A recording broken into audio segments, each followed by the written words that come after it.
Hello, Syngap Land. My name is Michael Grawley, and this is episode 65 of Syngap 10, your 10-minute weekly briefing on everything you need to know about Syngap 1. I didn't do an episode last week because I had a lot going on last week. My service dog arrived, and that was a lot. And on Wednesday night, I had to get on a plane. Oh yeah, three things. My other son got his tonsils out, bonkers. I got a service dog the day before that, crazy. And then on Wednesday, like 4 days ago-ish, I had to get on a plane, 6 days ago, I had to get on a plane, red eye. I'm way too old to be doing red eyes, by the way. That was a bad call. Red eye, and I flew to Dallas-Fort Worth, which is apparently two different cities. Funny story there, but I don't have time to tell you. So I flew to Dallas-Fort Worth and went to the Dravet Syndrome Foundation biannual conference. And that was a really good decision. Not only that, and I've been talking about this for a while, by the way. Not only did we do that, but we had a number of families connect with us there. So if you're following us on Facebook or Twitter, you saw some pictures of a number of Syngap families together. We also took a great picture with Stoke Therapeutics, who was there. It was wonderful to share air and to be together with other affected families and parents and leaders in the Syngap Research Fund. So it was very exciting. And I got a couple of highlights I want to share with you. First highlight, like, Mike, why do you keep going to these other rare disease conferences? Don't we have enough to do? Yeah, we do. We have a lot to do, but we got to learn from the people who have gone before us. Like, you got to understand, the Dravet Syndrome Foundations are like the OG, the original gangster. Like, it was like 10 years ago when Marianne Maskis was running around AAS and getting introduced to people like Scott Baraban and setting into motion things that 10 years later are resulting in drugs being made for kids with the Dravet. Marianne Maskis is a legend, and we are so lucky to be friends with her and to be welcome at her events and to be able to continue to learn from her because she's a class act. And the Dravet Syndrome Foundation is where I expect SRF to go. Big, professional, effective, respected, changing lives. That's what DSF does. That's what SRF will do.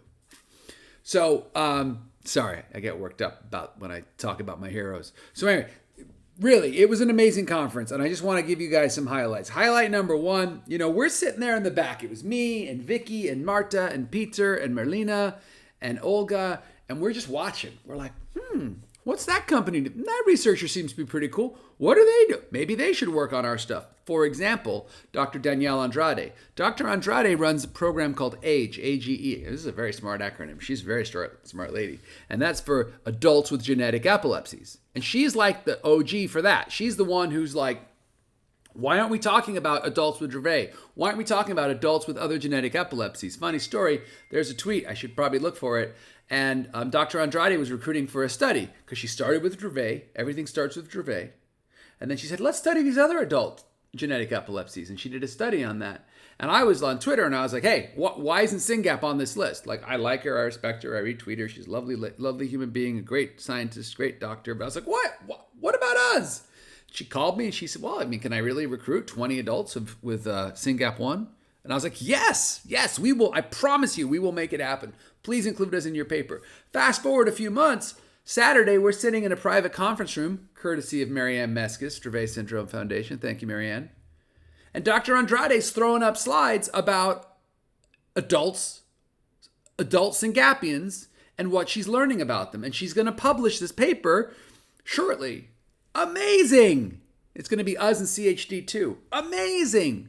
So because of our advocacy, because of our relationships, because we studied DSF, we were able to identify exactly who is the pro and say, hey, what about us? And guess what? Now we're going to get in the literature. And then more doctors are going to learn more about what our kids will look like as they grow up.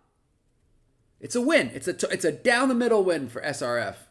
And it's why it's important for us to show up at these events in numbers and to connect with as many people as possible. So Dr. Andrade, huge thanks to her. That was an exciting afternoon. We also got to meet with Dr. Papadelis, I hope I'm saying his name correctly, and Dr. Perry, who are at Cook Children's. And Dr. Perry is one of the other OGs, right? It's a long story there, but he's like the king of neurology at Cook Children's. Really cool guy, amazing. I mean, he's sort of, the intersection of neurologists and people who are funny and people who are personable and have great personality and stage presence and have an A game on Twitter. Like, if you intersect all of those circles, there's probably very few people in all of them. And one of them will be Dr. Perry.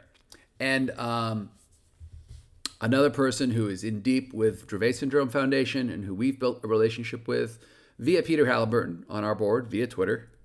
It's all about Twitter. And Dr. Perry was a very gracious host at this event, gave us some t-shirts, was very kind to us, and also sat with us and Dr. Papadelis and told us about a very cool study they're going to do at Cook Children's on Syngapians, funded by a Syngap family, a Syngap auntie, or great aunt maybe. So thank you very much to the Foster family for making that happen. And it was awesome to hear Dr. Papadelis talk to the Dravet community about what he's doing for them, and then to come into a room with us and tell us that he's basically going to do very similar work with us.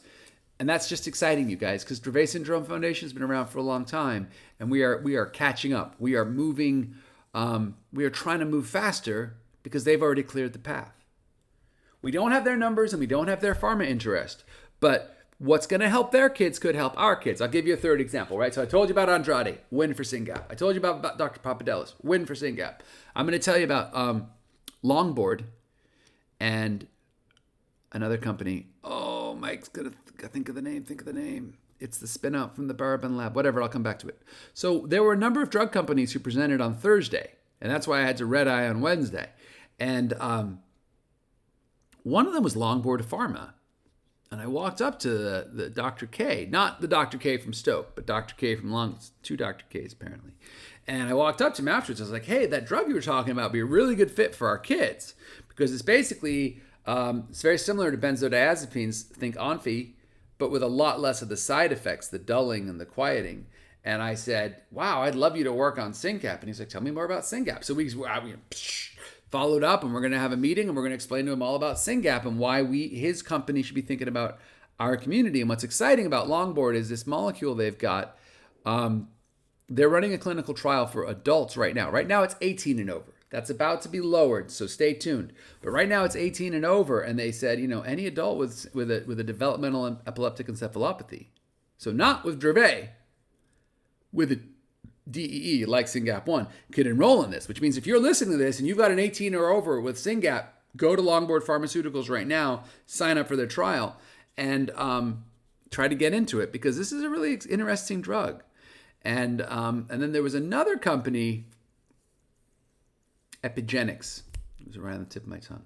Epigenyx is a spin out of the Barbin Lab. Scott Barbin is a professor of neurosurgery at UCSF, and he did a cool grant from the NIH for zebrafish. I don't have time to talk about zebrafish, but basically he's got a lot of zebrafish, and he's done STXBP1. Hey, Charlene, are you listening? He's done STXBP1, and he's done Dravet. And I said, well, why about Syngap? And there's all these complexities with Syngap because our kids don't seize till later, and so the fish don't seize till later, and because you got to wait for the fish to grow up, it's no longer high throughput, and then by the time the fish are adults, they have scales. Because they have scales, you can't get the drugs in the water through the skin. It's very complicated.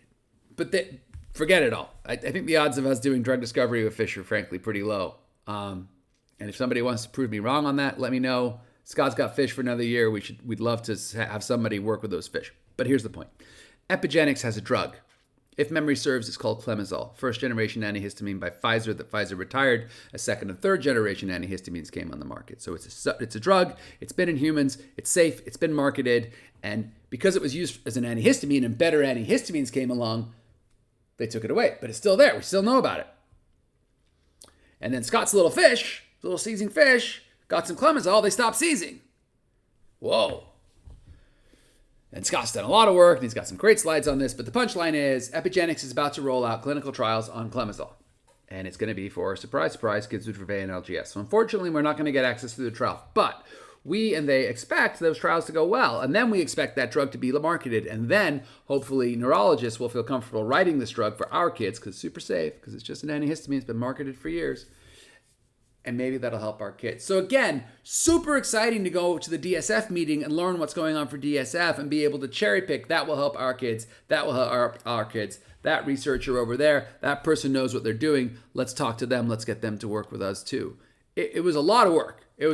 I flew home on Saturday night because my other son had a birthday party on Sunday. It's been crazy. And face plant. I just got off. I just landed, slept, woke up, started putting up balloons. But it's exciting. I'm energized. And I'll tell you the other thing that was exciting, and then I got to shut up. I got a few more things I'm going to go over. I always go over. It was so nice so nice to sit in a room with Marta and Vicky and Peter and Merlina and Olga and talk about the work of the fund and talk about how things are going and when we're going to see each other again. And I just strongly encourage every family to make an effort to connect whenever possible. All right. We are having the big event on December 1 and 2 in Nashville. December 1 and 2 in Nashville. December's a great time to be in Nashville. You guys should come. There's a Global Genes Conference in September that's registering now. I'll put that in the show notes. Go to Global Genes if you can. It's a great event. If you're a rare disease parent, Global Genes is a must.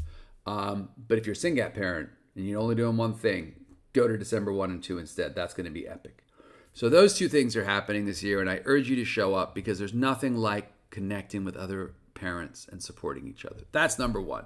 Number two, I just want to make a couple call outs. $1 million bike ride. We did it.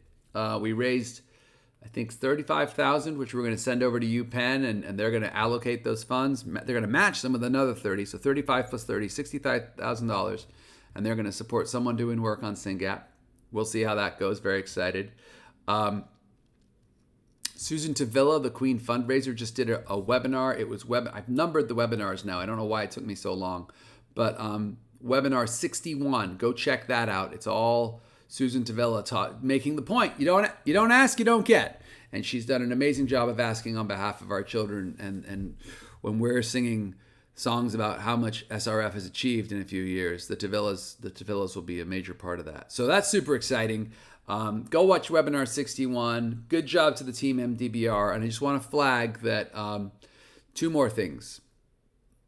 Tomorrow, there is a webinar being put on by our very own Virginie from our board of directors and a Syngap parent who is now an employee of Invite/Citizen, talking about why every family should be in Citizen. If you are not in Citizen, it is free. We pay all the costs. And you're missing a chance to advance research for your kid. Make sure your kid is in that data set. It is the most valuable data set on Syngap on Earth. It has already been licensed by 2 pharma companies that I know about. And I strongly urge every single family to get on Citizen. But don't take my word for it. Go listen to Virginie. Webinars tomorrow. Links in the show notes. That's number one. Number two, Jess Ferris is leading by example. Her family has committed to match up to $10,000 in donations on her Facebook fundraiser. That fundraiser right now is at $7,500-ish, $7,600-700-ish. So we need to raise $2,300. If we raise $2,300 more dollars, she will match it, and then $10,000 will become $20,000, and we will get closer to funding our next grant. There's also going to be a couple press releases dropping very soon, like in the next week or so, on even more grants that we've approved. I'm excited to tell you guys about that. Hopefully next week, one of those will be live. So good work, people. It's good work. We are working hard over here. And for new families, and I know there's a few new families, welcome to the community. And that's my phone. Good time to stop. Take care.